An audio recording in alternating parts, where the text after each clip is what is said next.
Hello everyone, তোমরা সকলে কেমন আছো? শুভ রথযাত্রার শুভেচ্ছা জানিয়ে আজকের ব্লগটা শুরু করলাম। আর আমি দেখো সকালে স্নান করে সব কিছু বাড়িতে কাজ করে চলে এসেছি মন্দিরে, আজকে জগন্নাথ দেবের পুজো করাবো বলে। আর রথ এইদিকে আমার সোনা সাজিয়ে ফেলেছে বেলুন টেলুন দিয়ে।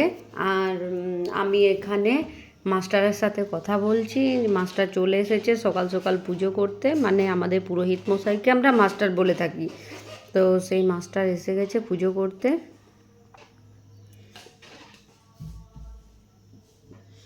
আর আমি দেখো এখানে ধূপ জেলে মা দুর্গাকে সব ঠাকুরকে দেখালাম, তারপর চলে গেলাম তুলসী মন্দিরে, সেখানেও দেখিয়ে দেব আর ধূপ দিয়ে দেব।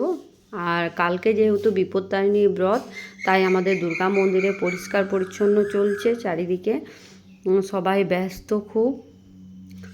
আর এখানে দেখো মা দুর্গার কাছে যে ভোগগুলো নামানো ছিল সেগুলো মাস্টার সব রেডি করছে, আর আমার সোনা বসে আছে আর বেলুন দিয়ে কেমন সাজিয়েছে তোমরা কমেন্ট বক্সে জানিও ও রথটা। আর আজকে না মা দুর্গার গায়ে আমাদের বাড়ির রেওয়াজ যে মা দুর্গার গায়ে আজকে মাটি দেওয়া হয়, তাই আমাদের যে বড় জেঠামুনি সে মাটি রেডি করে রেখেছিল। আর পুরোহিত মশাইকে বলল যে মায়ের গায়ে ঠেকিয়ে দিতে, তাই মায়ের গায়ে এখন লাগানো হচ্ছে মাটি। আজ প্রথম দেয়া হলো মাটি, এবার তো তাহলে পুজো চলেই এলো।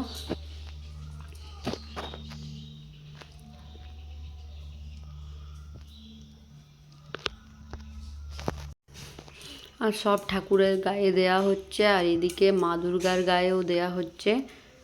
লক্ষ্মী, গণেশ, সরস্বতী, কার্তিক, অসুর, তারপর সিংহ সবারই গায়ে দেয়া হলো।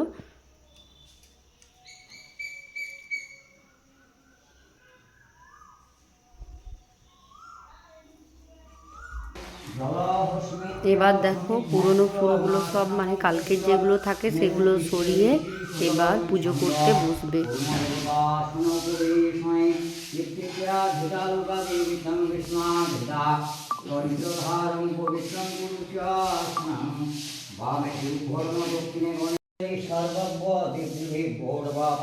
সর্বদেবতা গ্রামস্তরাবাহিত রাধামাধব লক্ষ্মীনাথ কালাচাঁদ মহাপ্রভু ক্ষেপমারায় মা তারা পিঠের তারা মা ঘাগড়িগুড়ি কল্যাণেশ্বরী মা মঙ্গলচণ্ডী মা ষষ্ঠী গজ্জাদি ষোড়শমন্ত্রিকা।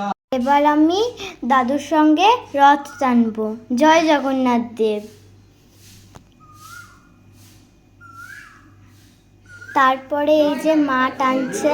আর ব্লগটা কেমন লাগলো কমেন্ট বক্সে